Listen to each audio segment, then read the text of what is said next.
People told me I couldn't do a lot of things. I feel like I'm the chosen one. Look at this. We created this. This didn't exist before we were here. All we are is proud and passionate. I love Toronto. I love this team. And we're going to the NBA. Nothing matters but winning. Welcome back to Season 2 of Rapzville Weekly. We're back and better, baby. Yes, sir. Missing Raptors basketball for sure. We're back. Hope everyone's doing well. We're excited to be back entering Season 2 here. We're coming up with a soundboard. Maybe we'll have some sounds coming in here at random times. We're going to see how it goes. But we're going to start by giving some general league updates. The NBA draft is set for November 18th. We're probably going to talk about that more maybe in the next episode or one of the following episodes after that. Free agency is set to open December 1st. That's going to be exciting to watch. And season is set to return on December 22nd. The players, NBPA, National Basketball Players Association, and the NBA have agreed to a December 22nd restart, 72-game-long season. And teams are also going to be able to trade starting November 16th. There was some back and forth about starting on Martin Luther King Day, starting in December, but eventually they did agree on the December start date. And I know some players aren't really a fan of that, especially the older players in the league. They want their rest. They kind of want to sit out. LeBron James specifically posted on his story recently. There was a stat up about, I think it's the shortest offseason in sports history. I think for the main sports, NBA, NFL, MLB, NHL. And this is the shortest offseason ever. So LeBron had something to say about that. He wasn't too happy. But on the other hand, our coach Nick Nurse thinks the break is plenty enough because they did have 4 months off earlier in the season. So altogether, 2 months now, 4 months before, they did have a lot of downtime this year. And he thinks that he's ready to start basketball again. He's ready for next season, and so is the team. Speaking of the team, no moves have been made yet in terms of free agency signing or contract extensions. Before we move on, Adam, what do you think about December restart? Are you excited for that? Do you want basketball? I know obviously we want basketball to restart, but do you think it is too soon, or maybe we should have waited this one out a little bit? What do you think is going to happen? Well, I think for the general fan like us, I think December 22nd is a great date, honestly. With the virus cases increasing and for us in Canada, the colder weather coming up with all the snow, and we won't be able to go outside as much. I think it's a great time to restart. And yeah, I think LeBron, to be honest, right now shouldn't be complaining because he did just win a championship. They did get a month or two off, so they still did get time to cool down and I think it's great for the NBA to start again. Honestly, I think they lost a lot of money in the restart, but obviously with no fans, not getting ticket sales and all that. Sure. But the NBA, I think, is going to do a great job to get it back flowing and hopefully have fans by the end of the season. Yeah, obviously LeBron, he did play that extra maybe month or so, moving on to making it to the finals, to then winning the championship. He did play more than other players, let's say, than like Bradley Beal, someone that is eager to play but didn't actually make the playoffs and then get that far. So obviously LeBron, he's played a long while, and we know how he takes care of his body. So obviously he wants the rest, and he's not too happy that they're starting just yet. And like you're saying about the league, obviously they care about their revenue as well. They said doing that bubble saved them, I think $1 billion or something like that they were going to lose. Mm-hmm. And even the salary cap that pretty much increases along with the earnings of the league. Luckily, it did not go down. It stayed where it was because they were managed to control their loss based off of the COVID-19 pandemic. So moving on to the next topic here, we have rookie of the Toronto Raptors, Terrence Davis, is facing 7 charges following a dispute with his girlfriend where he allegedly slapped her in the face and broke her phone in a New York City hotel on October 27th. The charges include assault, harassment, endangering the welfare of a child, and criminal mischief. He has entered a plea of not guilty and will be seen on court December 11th. Incidents like these, domestic abuse, sexual assault, or child abuse, must be investigated by the NBA/NBPA due to their policies. We don't know the most about the information, obviously if it's true or not, innocent until proven guilty, but obviously we hope that this isn't true because that's obviously going to be a huge factor in the team's future with him, because you don't want to have a bad reputation and a player like that on your team who has such a bad rep. It's not good for the team, and they did have an incident somewhat similar to this a few years ago. The Raptors specifically in the 905, they had a situation with Kay Felder, and they cut him right away. He was a guard for the Raptors 905 G League team and was one of their best players, averaging 18.1 points, 4.2 rebounds, and 6.5 assists per night. And, despite his talent and upside to make the actual NBA team, the 905 cut him immediately, and their statement was that on the specific day it happened, Raptors 905 guard was charged by police in connection with an allegation of domestic violence, and they waived him effective immediately, and they didn't want to comment further on it. So clearly, when it's incidents this serious, the teams take it very seriously, especially if the allegations are true. If it proves not guilty, I'm not too sure what will happen moving forward. That's going to be interesting to say. Before I maybe hand it over to you, Adam, and what your thoughts are, I'm going to read you one last quote about the girlfriend. It says, she observed the defendant, being Terrence Davis, strike her about the face with a closed fist multiple times, causing swelling to her left eye and substantial pain.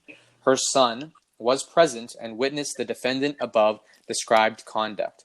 While the defendant was striking her in the face with a closed fist, the defendant caused her son, who was standing next to her, to fall to the ground. This is a quote from an article I read about the incident. I'm not too sure what's going to happen here. It's a very serious situation, and obviously with the son being present, it makes matters worse, obviously for the endangerment of the child, and the whole incident in general is not a good situation to be in terms of the act and also the allegations. It's never good for players of this magnitude, professional players, to be under so serious allegations because it can jeopardize their careers in their sports. So, Adam, what are your thoughts on this?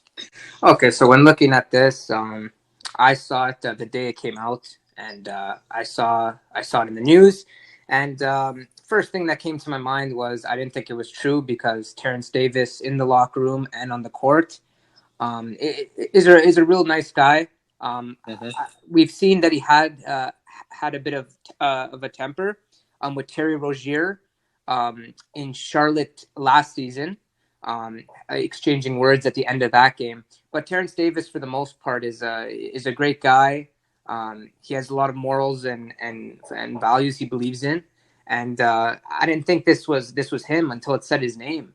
And then I don't know if it's true. I still want to hear him speak about it first. I'm assuming in court December 11 they'll release something on that. Yeah, because I want to hear him speak for himself and kind of see his view on the situation, because it could be brought into a bigger proportion and just it could have exploded through the media. So I don't know exactly if it's true or not, but hopefully it's not, because Terrence Davis is a crucial part to our team, has lots of potential. And hopefully not, but Fred VanVleet being linked to the Knicks, Terrence Davis might have to move up with Norman Powell in those roles, right? So yeah, hopefully it's really not true. Yeah, we're not really going to know. I'm assuming that he's not going to release any statements until the actual court date. His lawyers have probably advised him of that, of not speaking out or saying anything until the events happen. We're hoping for the best. Obviously, we only know so much, and what we've seen on the court from him as a person, we only know so much as well, but it is innocent until proven guilty, so hopefully things go the right way and, help out the Raptors, hopefully. Yeah, and it also like it taints his career as well. Like if he were to be traded, and how others, even the youth, view him, they see that story connected to him, and it's not a good scene, right? It's not a good perspective and look on him. So I'm sure he will be denying that because that really taints a player's career, especially being an athlete, right? Mm-hmm. So bringing it to other news about the Raptors so far is that they are looking for a new home next season. We were talking about the Kansas, the KFC Yum Center. We were looking at that the Kansas Jayhawks play in. We were also looking at New Jersey, the Prudential Center Stadium, the New Jersey Devils play in. And also Patrick Holmes and the mayor Quinton Lucas have welcomed the Raptors to Kansas and are inviting us to stay there. So obviously a lot of teams would want the Raptors in their hometown. To have that kind of attention, it draws attention to the city. It's great for the city, and yeah, having those NBA players so close in that environment is great for the city. Yeah, great. It's great that we're getting shown some love by Kansas City, because usually we don't get the most love from the U.S. being the only Canadian team, and we always feel like we're getting the shaft, whether it be from reffing calls or people supporting the Raptors, of taking us seriously as a fan base. So it's good that we have some support from Kansas City. So thank you to them. Yeah, no, it's great to receive that kind of respect and support from America. The reason this is happening is because the regulations in Canada, obviously due to the coronavirus and problems crossing the border, will cause real challenges to all NBA teams visiting Scotiabank Arena. Yes. So that's why they're looking to move out into the United States, and I think it will be a positive impact to both the Raptors and the NBA. Let's talk about some other teams. Brooklyn Nets have hired a longtime NBA legend Steve Nash as their coach.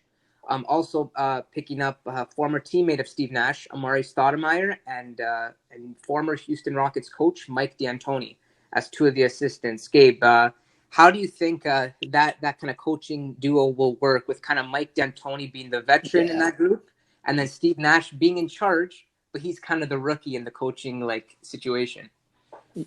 This one is, I would say, interesting because you do have that former chemistry between all three of them on the Phoenix Suns, 7 seconds or less team. D'Antoni was the coach for both of them. It's going to be interesting. Steve Nash is his first actual coaching career, and there was a little, argument or topic of discussion about that Stephen A. Smith addressed, thinking it was about his privilege, his white privilege, being a male in the league and not having any coaching experience. And Steve Nash addressed that and agreed, and also just thinks because he is a legend, Hall of Famer, so he does have an experience and great IQ for the game. So it being his first job is kind of serious, considering the Brooklyn Nets. They could be contenders for the championship this year. Who knows if KD and Kyrie fully healthy?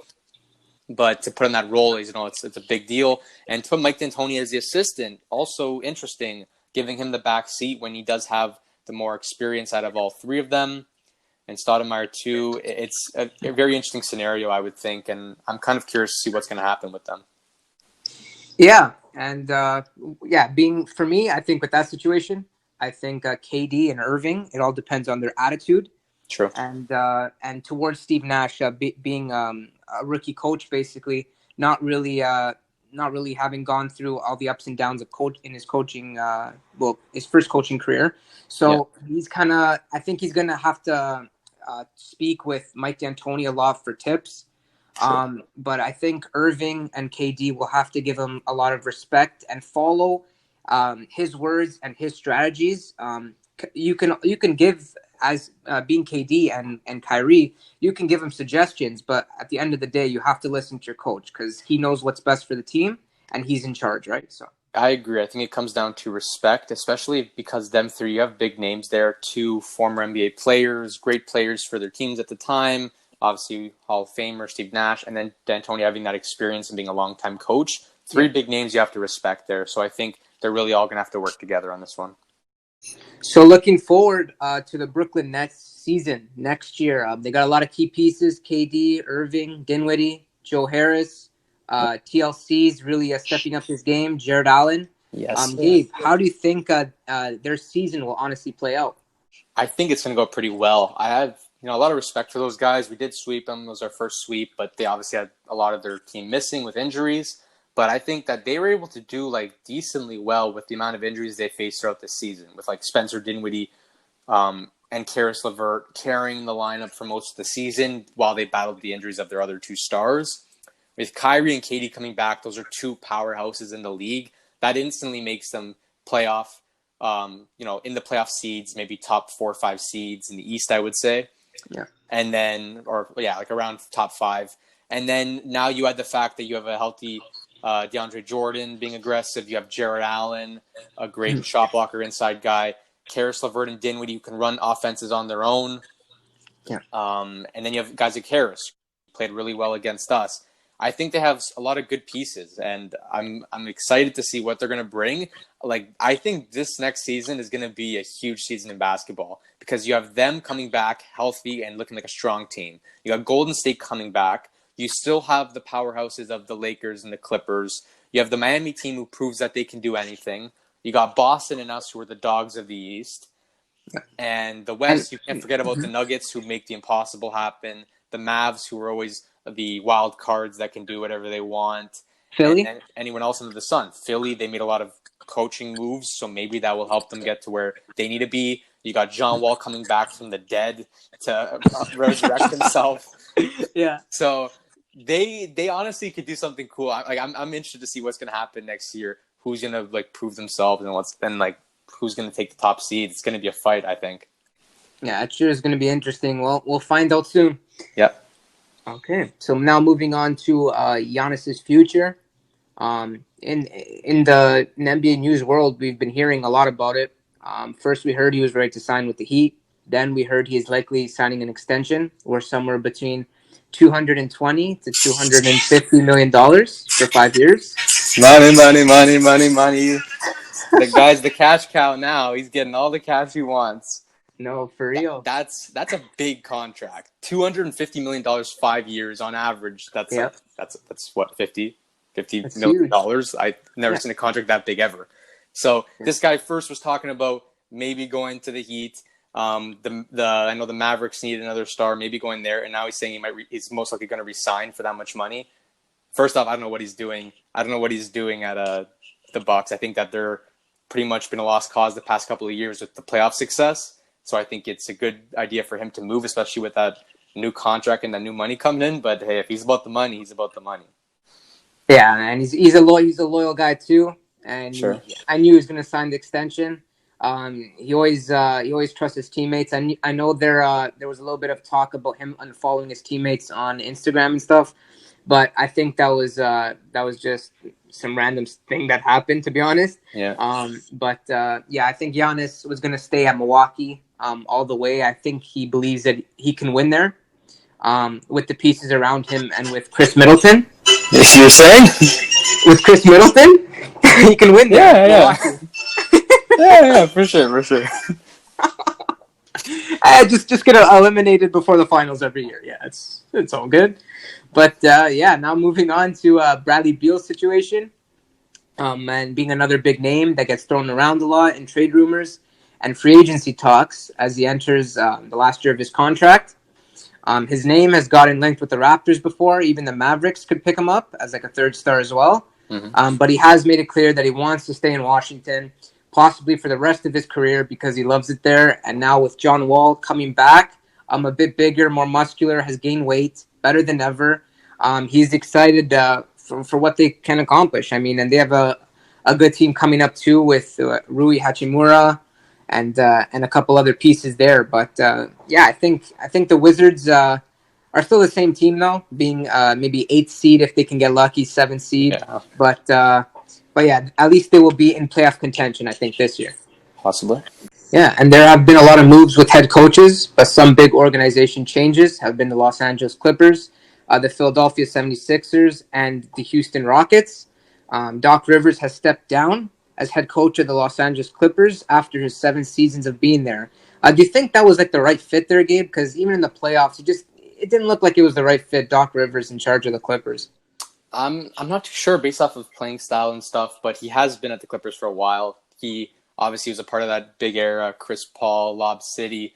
That era, I think he did great there. And then this season, maybe he felt that, I had this great team for many years and we couldn't do it. Now I have another superstar team that we're supposed to win it, and we fell short. I think he made the right decision of maybe I can't do it here. Maybe I'm not the right man for the job. I'll step down, which quote unquote step down. I don't think it ever means step down. He probably just got fired behind the scenes, but let's say he stepped down.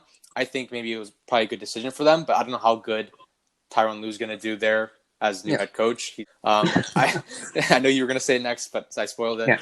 I think that he has been in LeBron's shadow pretty much all of Cleveland. Just LeBron's the coach of the team there, and he told probably Tyronn Lue what to do most of the time. So I don't know if he's going to be the right man of the job either, considering Kawhi's more of a quiet player. Like, maybe Kawhi would listen to Tyronn. I don't know if that's going to be happening. But then again, we did hear that article come out about Kawhi and the Raptors apparently saying, like, my job's to score, give me the ball and get out of the way type of thing, like he's Kobe Bryant. That did drop. So maybe Kawhi's more vocal than we actually know, and he's being that more of a commanding authority than we know him to be. But I still think that I don't know if Tyronn Lue's going to be the vocal leader and coach that they need. What's your opinion? I don't know. Well, to be honest, I don't think the coaching really mattered. I think they have to get rid of the pandemic guy, pandemic C. That guy's in the What happens in the fourth quarter when he shoots his shot and they're just bricking and he shuts down like the window XP? He's in a different planet. I mean, I don't know what he is one of the best players in the NBA. Well, was at least. Yeah, he's great. At one certain point, but he has just fallen off. I don't know if it's behind the shoes of Kawhi Leonard. If it's because he's not getting as much touches, not the main vocal point of the offense. I don't know what it is, but he hasn't been playing well. Even defensively, he didn't do much either. Containing Murray, even when they put him on a switch or something, he didn't do much, right? So I don't know. I think there needs to be a change there in some sort of trade, and he does still have value, even for a team looking for like a so-called star like him. So I'm sure teams will be interested in a pickup for him. Yeah, he's a great player. I loved him. I thought he was one of my favorite players for a long time. He could do it on both ends. He could shoot really well. He could attack the basket. He could posterize people back in his Pacers days. He's a great player. I've liked him throughout his career, but something happened in this playoffs, and he really turned into pandemic. He used to be playoff P. This playoffs, he was pandemic P, and he literally shut down like the Windows XP. Like, he just collapsed. It's just, he turned off, bro. I don't know what it was.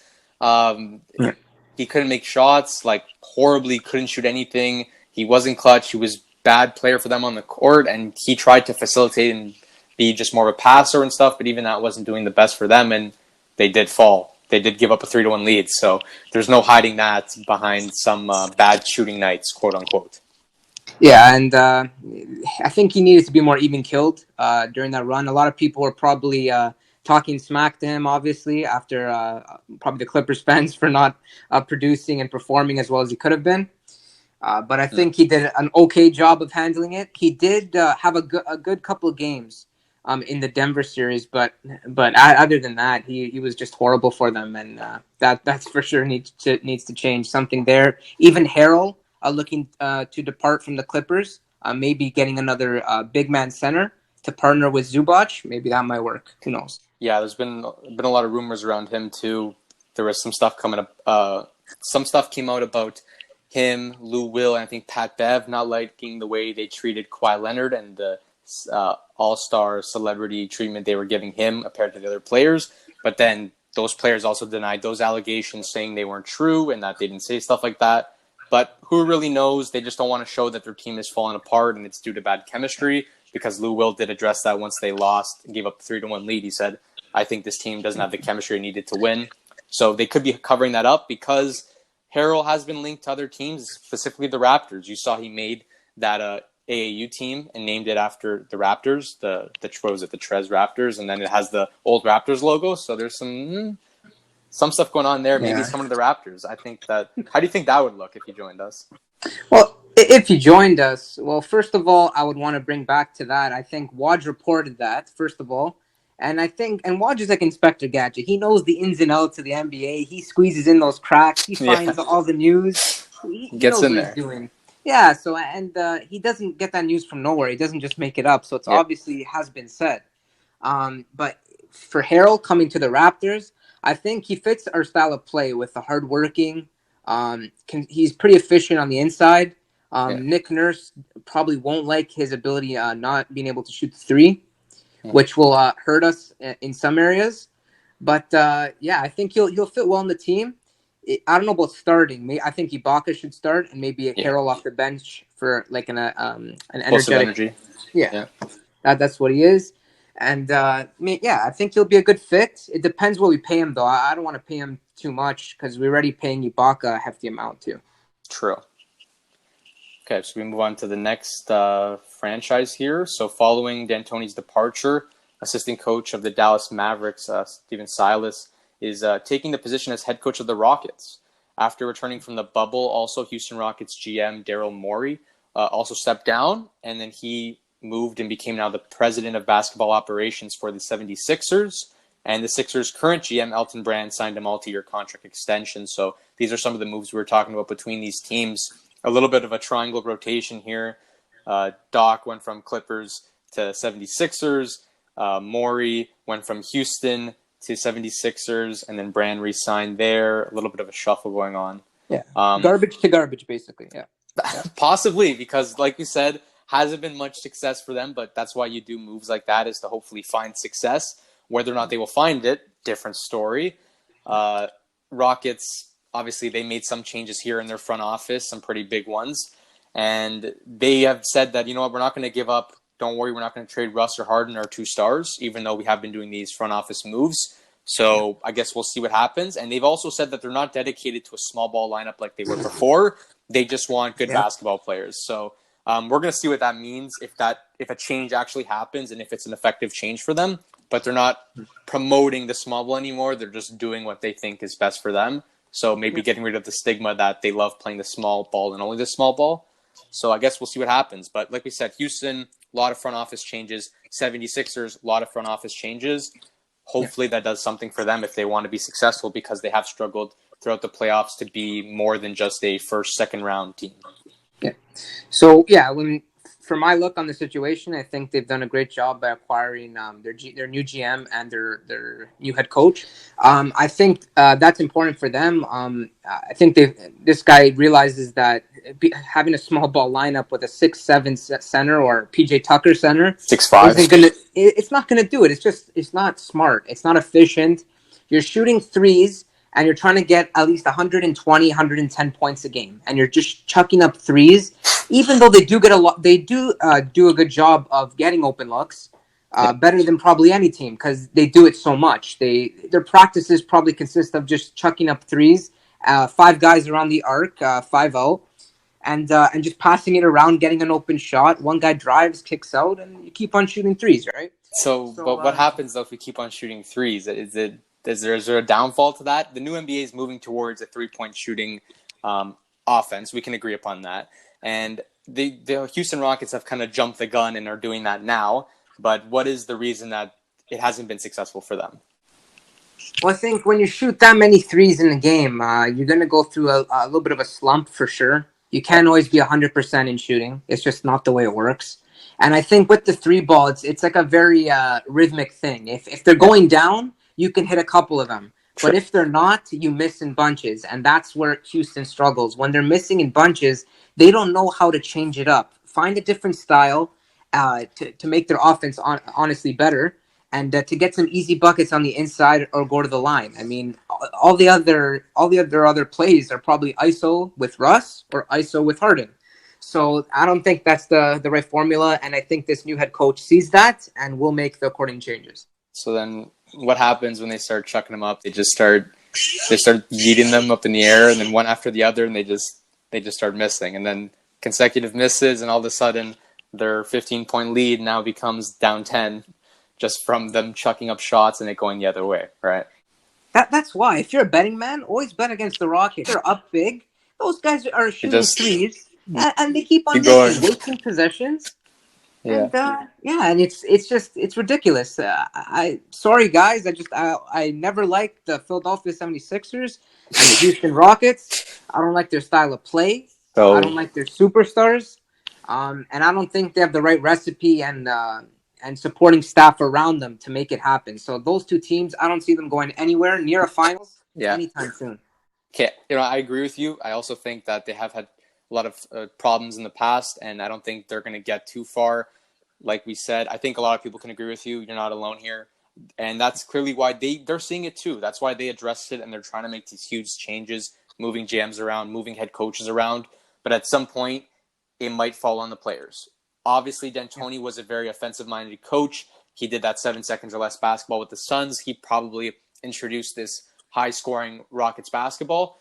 But at the same time, you have a certain number of players in the court. If you're not changing those players, then how could you change that team that much? You can't add so much more defense if you have the same players and they're just not doing what they need to do, or they're trying their best in defense and it's not enough. Clearly, you need to add more defensive players, more defensive-minded players, defensively skilled players. So that's when it comes down to the GM, the head office, and people that can choose the right players to move the team forward. So the coaching staff can only do so much. At the end of the day, it's also going to be a bit of the players. So I wouldn't be surprised if there were some moves going on there. And both teams, 76ers and Rockets, have said that their stars are off limits, but I wouldn't be surprised if that's not true. I still can't believe they got rid of Clint Capella, man. I still can't. Yeah, that for me is like a big guy there. That he was really good, and I don't know. They really tried going for this all-out offense, 2 dominant guards, and that it is common now that we've been seeing a lot of dominant like guards or like 2 stars. Usually, one of them is not the center the most of the time. And Capella is obviously not the best center in the league, but I think he did provide something unique to them in that position. And transitioning now to Russ and Harden and a bunch of shorter players that just shoot the 3 ball, I don't know if it got them to where they needed to be. Sorry to prolong this topic, but Daryl Morey, he's the guy who traded away Clint Capella, right? And he had this fantasy in his head that this small ball lineup can work. By shooting threes, by shooting like 43s a game, you can win a basketball game. So what happens on the 76ers now when you have Ben Simmons, you can't shoot a 3? That's what I mean. I don't know. It's like a strange swap. I don't know. I don't know what his personally, I don't like him as a GM. I think just by making that small ball assumption, that means like it just doesn't work. I don't think it'll ever work, to be honest. Having a 6'5" center it's so tough. Yeah, I agree. All right, that is it. Thank you all for listening. Hope you all enjoyed first episode of season 2. We're going to be coming back with a lot of content. We're going to use this time to prep a lot of good videos for you guys up until the season restart. Hope you enjoyed. Check us out on Instagram at Rapzville for NBA news, Raptors content, up-to-date stuff. Check us out on YouTube, Rapzville Weekly Podcast. You can also find us on Spotify, Apple Podcasts, Google Podcasts, and more. Visuals on YouTube, audio only on the other platforms. And yeah, that's us signing out. Peace.